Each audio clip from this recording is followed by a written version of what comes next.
여러분은 인생의 마지막 순간에 어떤 말을 남기고 싶으신가요? 여기 한 남자가 있습니다. 그는 평생을 지독한 고독 속에서 살았지요.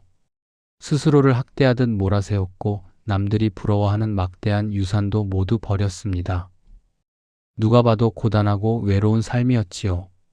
그런데 그가 눈을 감기 전 남긴 마지막 말은 우리의 예상을 완전히 빗나갑니다. 그들에게 전해주시오. 내 삶은 정말 멋졌노라고. 도대체 어떤 삶을 살았기에 그토록 치열했던 고통을 멋진 삶이라 말할 수 있었을까요? 철학자 루트비 비트겐슈타인. 오늘은 그의 기이하고도 아름다운 인생 여행을 함께 떠나보려 합니다. 지금부터 들려드릴 이야기는 단순한 철학 강의가 아닙니다. 가진 것을 모두 내려놓고 나서야 비로소 진짜 자신을 만난 한 인간의 고백록입니다. 1889년 오스트리아 비엔나. 그곳에 비트겐슈타인 가문이 있었습니다. 당시 유럽에서 가장 부유한 집안 중 하나였지요. 그의 아버지 카를 비트겐슈타인은 오스트리아의 철강왕으로 불렸습니다. 집안의 풍경은 그야말로 압도적이었습니다. 현관을 들어서면 구스타프 클림트의 그림이 걸려 있고 거실에서는 요하네스 브람스가 피아노를 치고 있었지요. 유럽의 네로라 하는 예술가와 지성인들이 매일 밤 파티를 즐기던 곳. 어린 루트비이는 바로 그 황금 궁전에서 자라났습니다. 하지만 그 화려함 뒤에는 짙은 어둠이 깔려 있었습니다. 아버지는 강철 같은 사람이었습니다. 자신이 철강 산업을 일으켰듯이 자식들도 완벽하게 통제하려 했지요.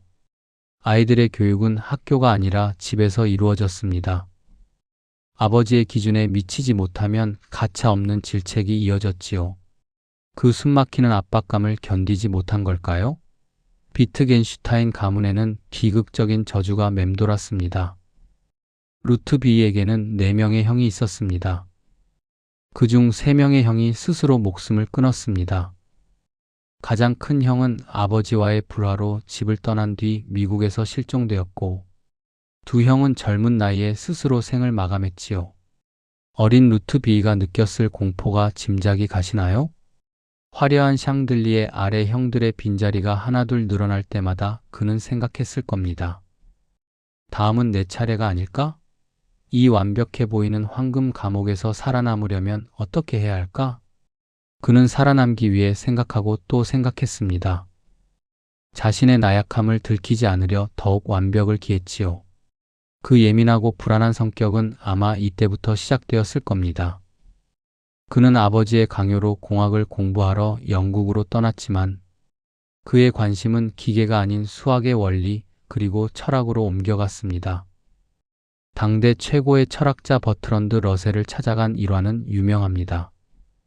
어느 날 밤 청년 비트겐슈타인이 러셀 교수의 방문을 두드렸습니다. 그리고 다짜고짜 이렇게 물었지요. 교수님, 제가 바보입니까? 아니면 천재입니까? 만약 제가 바보라면 비행기 조종사가 되겠습니다. 하지만 천재라면 철학을 하겠습니다. 러셀은 이 청년의 눈빛에서 광기를 보았습니다. 그리고 그가 써온 글을 읽고 나서 이렇게 말했지요. 자네는 비행기를 조종해선 안 되겠네. 철학을 해야만 해. 그렇게 그는 철학의 길로 들어섰습니다. 하지만 운명은 그를 가만두지 않았습니다. 1914년 제1차 세계대전이 터진 것입니다. 보통의 부잣집 도련님이라면 어떻게든 징집을 피하려 했을 겁니다. 하지만 비트겐슈타인은 달랐습니다. 그는 자원 입대했습니다. 그것도 가장 위험한 최전방 포병 부대를 지원했지요. 도대체 왜 그랬을까요? 그는 죽음과 가까이 있으면 삶이 더 명료해질 것이라 믿었습니다. 가식과 위선이 벗겨진 진짜 삶을 보고 싶었던 것이지요.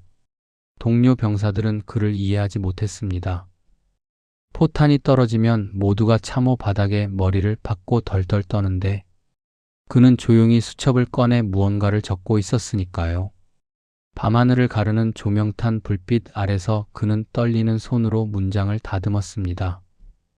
진흙탕 속에 처박힌 채 동료의 죽음을 목격하며 써 내려간 그 글들이 훗날 전설적인 책이 됩니다. 바로 논리철학 논고입니다.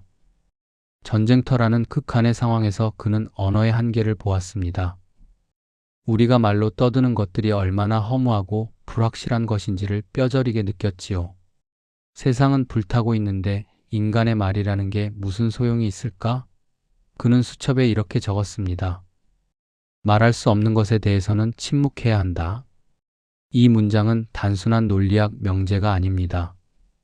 신, 윤리, 예술, 그리고 삶의 의미 같은 고귀한 것들은 어설픈 말로 설명하려 들지 말고 그저 가슴으로 느끼고 실천하라는 뜻이었지요. 말장난 같은 철학을 멈추고 삶 그 자체를 경건하게 바라보라는 외침이었습니다. 전쟁은 끝났습니다. 그는 훈장을 받을 만큼 용감하게 싸웠고 이탈리아군 포로가 되어 수용소 생활까지 했습니다. 하지만 그의 배낭 속에는 너덜너덜해진 원고 뭉치가 들어 있었지요. 수용소에서 풀려나 비엔나로 돌아왔을 때 그는 결단을 내립니다. 아버지가 남긴 그 막대한 유산을 모두 포기하겠다고 선언한 것입니다. 가족들은 기절초풍했습니다. 지금 돈으로 환산하면 수천억 원에 달하는 재산이었습니다. 형제들이 말렸지만 그는 단호했습니다. 돈은 사람을 타락시킨다. 나는 나 자신으로 살고 싶다. 그는 유산을 형제들에게 골고루 나눠주며 단 한 푼도 남기지 않았습니다. 심지어 자신 몫에 돈이 남지 않았다는 것을 확인하고서야 안도의 한숨을 내쉬었다고 합니다. 세계 최고의 부자에서 하루아침에 빈털터리가 된 비트겐슈타인. 그는 자신이 쓴 책 한 권을 세상에 던져놓고 학계를 떠나버립니다. 나는 철학의 모든 문제를 해결했다. 이제 더 이상 할 말이 없다. 그렇게 오만하고도 순수했던 천재는 어디로 갔을까요? 놀랍게도 그는 오스트리아의 아주 깡촌 시골 마을로 향했습니다. 대학 교수가 아니라 초등학교 선생님이 되기 위해서였지요. 화려한 비엔나의 저택을 뒤로하고 전기도 들어오지 않는 시골 관사에서 새로운 삶을 시작한 것입니다. 그곳에서 그는 행복했을까요? 자신의 철학처럼 완벽한 침묵과 평화를 찾았을까요? 아니요, 그곳은 또 다른 전쟁터였습니다. 자신의 고귀한 이상과 현실의 흙탕물이 충돌하는 처절한 실패의 현장이 기다리고 있었으니까요. 오스트리아의 깊은 산골 마을 트라텐바흐. 비트겐슈타인은 이곳에서 초등학교 선생님이 되었습니다. 그는 아이들에게 순수한 열정을 쏟았습니다. 시골 아이들에게도 도시 아이들과 똑같은 수준의 수학과 논리를 가르치려 했지요. 자신이 직접 동물 뼈다귀를 조립해서 모형을 만들고 밤하늘의 별을 보여주며 우주를 설명했습니다. 하지만 현실은 그의 이상처럼 아름답지 않았습니다. 비트겐슈타인은 천재였지만 아이들의 눈높이를 맞추는 법을 몰랐습니다. 수학 문제를 풀지 못하는 아이를 보면 그는 참을 수 없는 답답함을 느꼈습니다. 너는 왜 이렇게 간단한 것도 모르니? 그의 목소리는 점점 높아졌고 급기야 아이의 머리채를 잡아당기거나 체벌을 가하는 일까지 벌어졌습니다. 아이들은 그를 무서워했고 학부모들은 그를 미치광이 교사라며 쫓아내려 했습니다. 결국 그는 도망치듯 학교를 그만두어야 했습니다. 자신의 모든 것을 버리고 선택한 길이었는데 그 결과는 비참한 실패였지요. 그는 깊은 절망에 빠졌습니다. 나는 논리는 알았지만 인간은 몰랐구나. 내 오만함이 아이들에게 상처를 주었구나. 이때의 죄책감은 그를 평생 괴롭혔습니다. 나중에 그는 유명한 철학자가 된 뒤에도 이때 가르쳤던 제자들을 일일이 찾아가 용서를 빌었다고 합니다. 어떤 제자는 문전박대했고 어떤 제자는 덤덤히 받아주었지요. 그는 그렇게 자신의 부끄러운 과거를 정면으로 마주할 줄 아는 사람이었습니다. 학교를 떠난 그는 수도원으로 들어갔습니다. 수도사가 되려는 건 아니었습니다. 그저 정원 보조사로 일하며 묵묵히 땅을 파고 잡초를 뽑았지요. 화려한 파티가 열리던 비엔나의 저택도 아니고 상아탑 같은 대학 강의실도 아닌 흙냄새 나는 정원이 그의 안식처가 되었습니다. 몸을 쓰는 고된 노동 속에서 그는 비로소 마음의 안정을 찾았습니다. 복잡한 생각들을 땀으로 배출하며 그는 자신이 썼던 책 논리철학 논고를 다시 생각했습니다. 내가 틀렸을 수도 있다. 언어는 고정된 그림이 아닐지도 모른다. 1929년 그는 다시 영국 케임브리지 대학으로 돌아옵니다. 그가 기차역에 내렸을 때 그의 스승이자 친구인 경제학자 케인스는 아내에게 편지를 썼습니다. 신이 도착했다. 나는 그를 마중하러 나간다. 학계는 천재의 귀환에 들썩였지만 정작 비트겐슈타인 본인은 괴로워했습니다. 그는 교수라는 직함을 싫어했습니다. 넥타이를 매는 것도 격식을 차리는 것도 질색이었지요. 그의 강의는 독특했습니다. 원고도 없이 들어와서 의자가 아닌 바닥에 털썩 주저앉았습니다. 그리고 머리를 쥐어뜯으며 혼잣말을 중얼거렸지요. 이건 너무 어려워. 내가 무슨 말을 하려는 거지? 학생들은 숨죽인 채 한 천재가 실시간으로 생각과 사투를 벌이는 장면을 지켜보았습니다. 그는 과거의 자신을 완전히 부정했습니다. 젊은 시절 그는 언어가 세상을 정확하게 그려내는 그림이라고 생각했습니다. 하지만 이제 그는 말합니다. 언어는 도구다. 말의 의미는 그것이 사용되는 맥락 속에 있다. 예를 들어볼까요? 벽돌. 이라고 외쳤을 때 공사장에서는 벽돌을 가져오라는 명령이고 벽돌이 떨어진 상황에서는 조심하라는 경고가 됩니다. 똑같은 단어도 삶의 흐름 속에서 다르게 쓰이는 것이지요. 이것을 그는 언어 게임이라고 불렀습니다. 철학은 거창한 진리를 찾는 게 아니라 우리가 언어라는 게임을 하면서 꼬여버린 생각들을 풀어주는 치료법이어야 한다고 말이지요. 그는 학생들에게 늘 이렇게 말했습니다. 제발 철학자가 되지 마라. 교수가 되지 말고 공장에 가서 일을 해라. 진짜 삶은 도서관이 아니라 거리에 있다. 그는 철학이 사람을 똑똑하게 만드는 게 아니라 더 겸손하게 만들어야 한다고 믿었습니다. 하지만 대학은 그를 가만히 두지 않았습니다. 사람들은 그를 숭배했고 그의 말 한마디를 받아 적으려 혈안이 되어 있었지요. 그 숨막히는 숭배 속에서 그는 다시금 탈출을 꿈꾸었습니다. 비트겐슈타인은 결국 교수직을 던져버립니다. 그리고 노르웨이의 피요르드 해안가, 인적이라고는 없는 가파른 절벽 위에 직접 오두막을 짓고 숨어버렸습니다. 전기도 수도도 없는 작은 오두막. 그곳에서 그는 철저히 혼자가 되었습니다. 창밖으로 보이는 거친 파도와 차가운 바람만이 그의 친구였지요. 그는 매일 산책하며 생각에 잠겼고 야생새들에게 먹이를 주며 그들을 길들였습니다. 나중에는 새들이 그의 어깨에 앉아 놀았다고 합니다.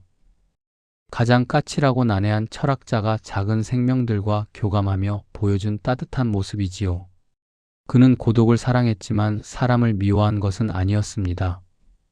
제2차 세계대전이 터지자 이 늙은 철학자는 가만히 있을 수 없었습니다. 그는 자신이 유명한 교수라는 사실을 숨기고 런던의 한 병원에 취직했습니다. 의사도 간호사도 아니었습니다. 그가 맡은 일은 약을 배달하는 자벽부였습니다. 환자들의 약을 조제해주고 병실을 청소하며 그는 묵묵히 봉사했습니다. 동료들은 그가 세계적인 천재인 줄 꿈에도 몰랐습니다. 그저 영어를 아주 잘하고 가끔 심오한 말을 던지는 친절한 할아버지라고만 생각했지요. 전쟁이 끝나고 다시 연구를 시작했지만 그의 몸은 이미 쇠약해져 있었습니다. 1949년 그는 전립선암 진단을 받습니다. 의사가 시한부 인생임을 알렸을 때 그는 놀랍게도 이렇게 대답했습니다. 좋습니다. 그는 죽음을 두려워하지 않았습니다. 오히려 삶의 의무를 다 마친 사람처럼 홀가분해 보였지요. 그는 병원에 입원하는 대신 제자의 집 다락방에서 마지막 시간을 보냈습니다. 죽음이 가까워온 어느 날 제자의 부인이 생일 케이크를 선물했습니다. 그는 아이처럼 기뻐하며 말했습니다. 케이크가 참 맛있군요. 그리고 다음날 아침 그는 의식을 잃어가고 있었습니다. 그의 임종을 지키던 사람이 물었습니다. 친구들에게 마지막으로 남길 말이 있나요? 그는 가쁜 숨을 몰아쉬며 마지막 힘을 짜내어 속삭였습니다. 그들에게 전해주시오. 내 삶은 정말 멋졌노라고. 평생을 우울증과 강박에 시달렸던 사람. 가진 것을 다 버리고 스스로 고행의 길을 걸었던 사람. 남들이 보기엔 고통뿐인 인생이었는데 그는 왜 멋지다고 했을까요? 아마도 그는 자신에게 주어진 삶을 단 한순간도 회피하지 않았기 때문일 겁니다. 부와 명예라는 껍데기를 벗어던지고 가장 정직한 모습으로 진리를 찾아 헤맸던 치열함. 그 치열함 끝에 얻은 깨달음이 있었기에 그는 웃으며 떠날 수 있었습니다. 비트겐슈타인은 우리에게 가르쳐 줍니다. 말할 수 없는 것들은 말로 하려 애쓰지 말고 그저 살아가라고 말입니다. 복잡한 생각으로 머리가 아프신가요? 그렇다면 생각을 멈추고 지금 당신 곁에 있는 사람의 손을 잡으세요. 창밖의 풍경을 바라보고 따뜻한 차 한 잔을 느끼세요. 진정한 삶의 의미는 어려운 철학책 속에 있는 것이 아니라 바로 지금 이 순간의 소소한 일상 속에 숨어 있으니까요. 오늘 밤은 스스로에게 이렇게 말해보는 건 어떨까요? 그래, 이만하면 내 삶도 참 멋지다. 지금까지 철학자 비트겐슈타인의 이야기였습니다.